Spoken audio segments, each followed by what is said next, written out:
Creativity is a muscle, and I hope that by the end of this class, you have exercised it enough to inspire new ideas or thoughts in your head about where you want to head creatively or what you want to use to express your creativity.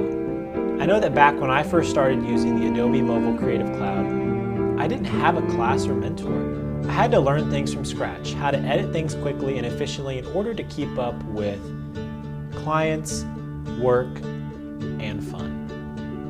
The mobile Adobe apps are in a league of their own because they are only on your mobile device. You have the power of Photoshop, Lightroom, and Illustrator all at your fingertips, no matter where you are. That kind of accessibility is truly second to none. Overall, we have gone over creating and editing designs to using those projects in real-world scenarios on social media apps like YouTube and Facebook, to getting more in-depth with the features and components like templates, your brand, and text and image animations. I have taught you the basic user interface, all the controls, buttons, and what they do, and what to use them for.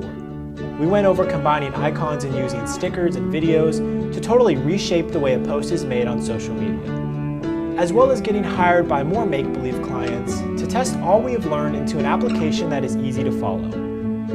I hope that I have given you the best absolute beginner's guide to Adobe Spark posts that I can.